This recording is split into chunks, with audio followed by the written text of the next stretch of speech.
जुहर दर्शक बंधु आपण जेन साजसज्जा देखुचन सेटा अच्छे बरपाली कॉलेज रो। आपण जानिथिबे जे बरपाली कॉलेज पालन करबा के जाउछे कॉलेज रो स्वर्ण जयंती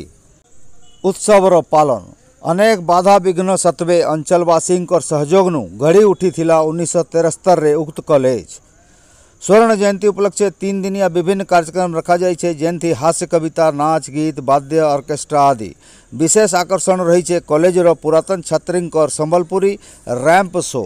तो आसुन सबु किसी जानवा स्वर्ण जयंती रो 3 दिनिया कार्यक्रम बाबद। धन्यवाद। मु सुबल मेहर गोल्डन जुबली सेलिब्रेशन कमिटी रो सेक्रेटरी एवं आलुमिनी तथा पुरातन छात्र आमर गोल्डन जुबली सेलिब्रेशन व सुवर्ण जयंती महोत्सव बरपाली महाविद्यालय 28/12/2024 29/12/2024 एवं 30/12/2024 शनिवार रविवार एवं सोमवार 3 दिन कार्यक्रम रही।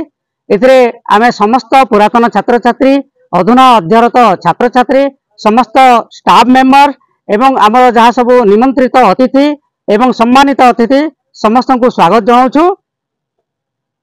एवं एथिरे आमर कार्यक्रम शनिवार दिन 28 तारीख दिन आमर माँ समलेश्वरी मंदिर ठारू प्रोसेसन आसबो आमर गंगाधर पूर्णावयव स्टेच्यू पर्यंत सेठी पुष्पमाल्य अर्पण पर पुणी प्रोसेसन आसीबो गंगाधर स्टेच्यू ठारू गांधी छक रे थिबा महात्मा गांधी स्टेच्यू पर्यंत सेठी पुष्पमाल्य पर परवर्ती पर्यायर प्रोसेसन आसीबो कॉलेज पर्यंत से समस्त छात्र छात्री पुरातन छात्र छात्री समस्ते अंशग्रहण करेंगे। एवं परवर्ती पर्यायर एवं आमर सभा कार्य आरंभ होब। सभा कार्य आमे सकाल 10टा रे रखिछु जो उपस्थित रहिबे आमर मान्यवर विधायक श्रीयुक्त सनत कुमार गड़तिया प्रोफेसर महादेव जयसवाल निर्देशक IIM संबलपुर श्रीमती रीना थईत अध्यक्ष पंचायत समिति बरपाली श्रीयुक्त दिनेश गहीर अध्यक्ष विज्ञापित अंचल परिषद बरपाली एवं एथिरे संबर्धना कार्यक्रम रही। सहित द्वितीय अधिवेशन रे वर्तमान जो अध्ययन कर छात्र छात्री एवं कॉलेज प्रशासन तरफ कॉलेज रा एनुअल फंक्शन रहिबो जो आमर प्रिजाइड करेंगे डॉक्टर रविंद्र गड़तिया। सहित रही पूर्वतन सांसद प्रभास सिंह पूर्वतन मंत्री श्रीमती रीता साहू एवं बरपाली महाविद्यालय अध्यक्षा सुश्री जयंती दास एवं लोकबंधु प्रधान से रही आमर मुख्य वक्ता एवं सहित छात्र छात्री द्वारा कल्चरल एक्टिविटीज रहा संध्या पर्यंत चलो एवं गोटे नाटक प्रदर्शन करेंगे छात्र छात्री माने समियार खेल एवं सहित अन्य सांस्कृतिक कार्यक्रम एवं 29 तारीख रविवार दिन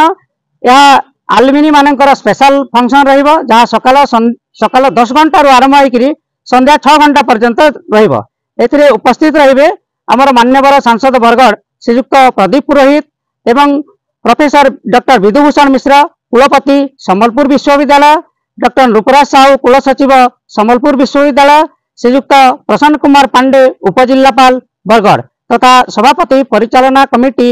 बरपाली महाविद्यालय एवं सहित नाटक परिवेशन रहिबो एवं अन्य कार्यक्रम सहित आमर माने मध्याह्न विरति रहिबो। परवर्ती पर्यायर द्वितीय अधिवेशन रे आमर अतिथि रहिबे पूर्वतन मंत्री ओडिशा सरकार श्रीयुक्त सुशांत सिंह पूर्वतन मंत्री श्रीमती स्नेहांगिनी छुरिया श्रीयुक्त देवेश आचार्य तथा अशोक कुमार पाणिग्राही एवं परवर्ती पर्यायर पुरातन छात्र छात्री द्वारा सांस्कृतिक कार्यक्रम परिवेशन हेबो एवं सहित आमे किसी कमर्शियल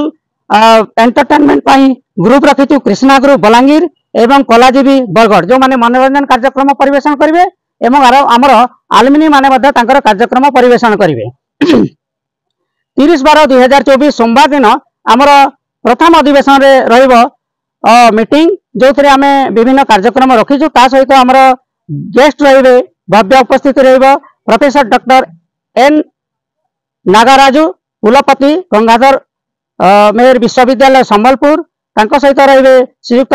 अश्विनी षडंगी मान्यवर विधायक बरगढ़ श्रीयुक्त निहार महानंद मान्यवर विधायक अताबिरा श्रीमती वर्षा सिंह बरिया मान्यवर विधायक विधायिका पद्मपुर श्रीयुक्त इराशीष आचार्य मान्यवर विधायक भटली एवं सहित रही डॉक्टर उमा चरणपति उपकुल सचिव गंगाधर मेहर विश्वविद्यालय संबलपुर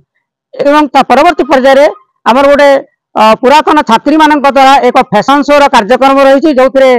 संबलपुरी ड्रेस से माने परिवेश माने परिहित करी गोटे फैशन शो परिवेशन करेंगे आमर फूड फेस्टिवल रही सहित हास्य कवि सम्मेलन रही एवं तार कैप्शन आम रखीचु हास्यमेव जयते एथिरे हास्य कवि नीतीश आचार्य जॉइन करेंगे सहित शिशिर पुरोहित हास्य रत्न जॉइन करेंगे एवं परवर्ती पर्याय आमर मध्याह्न विरति रहिबो एवं द्वितीय सेशन रे शेष दिन आमर भव्य उपस्थिति रखिबे प्रोफेसर सुकुमार मिश्र जी अछंती निर्देशक आईआईटी धानबाद एवं तांको सहित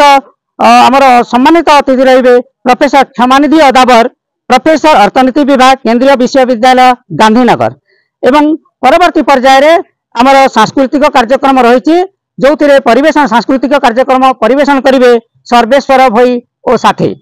एवं परवर्ती पर्याय कैंप फायर हेबो एवं कैंप फायर पर आमे आमर एई 3 दिवसीय गोल्डन जुबली कार्यक्रम शेष करिवो आमे जिला प्रशासन ठारू पुलिस प्रशासन मीडिया बंधुगण एवं कॉलेज प्रशासन एवं अन्यान्य जहाँ कॉलेज प्रति शुभेच्छा एवं सदिच्छा रखुवा गुरु पूजन कार्यक्रम रही एवं समस्त को निमंत्रण करुछु एवं आमे आशा करिवु समस्तकर साहाय्य सहयोग रे ए गोल्डन जुबली कार्यक्रम निश्चित भाव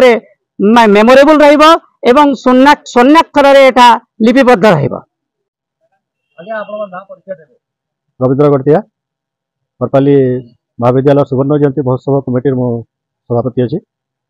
एवं आमर गोटे मात्र लक्ष्य गोल्डन जुबली पालन करवा जे बरपाली महाविद्यालय जब स्थापित है से बदान्य व्यक्ति मान आरंभ करी ए अंचल चाषी ए अंचल साधारण जनसाधारण से समस्त अवदान रही कारण से जो पांठि आवश्यक होता से धान संग्रह कर गाँ गाँ बुली स्वेच्छाकृत भाव में जनसाधारण सहयोग ए महाविद्यालय प्रति तेणु आम ए अवसर में से समस्त को कृतज्ञता जनाऊँ जो मैंने महाविद्यालय सहित प्रत्यक्ष भाव में परोक्ष भाव में जड़ित अच्छा अध्यापक अध्यापिका जो मैंने महाविद्यालय सेवा देइछन्ति श्रम देइछन्ति ए अंचल जो मैंने आमर गौरव आनी से समस्त को आम सम्मानित करने इच्छा करुचु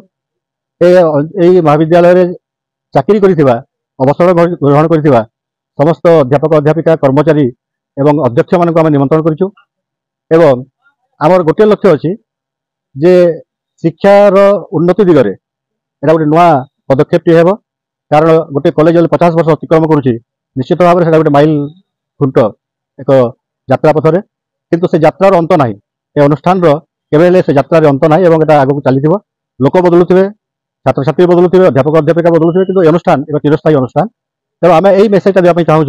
जे यही अनुष्ठान रहिले ए अंचल शिक्षा साहित्य संस्कृति तार वातावरण सुस्थ रही गोल्डन जुबली आरंभ हो एक आगामी 50 वर्ष गोटे विजन जहाँकि आमको दिग्दर्शन देव तेणु आमर लक्ष्य हूँ समस्ते अधिक अधिक जो मैंने शिक्षा प्रति रुचि रखिंट संस्कृति प्रति रुचि रखिंट अनुष्ठान प्रति किसी दरद अच्छी से समस्ते सामिल हूँ आसतु एवं 3 दिन को आम शिक्षार एक महोत्सव कृतज्ञतार एक महोत्सव धन्यवाद एक महोत्सव गुरु पूजन एक महोत्सव पालन करवा।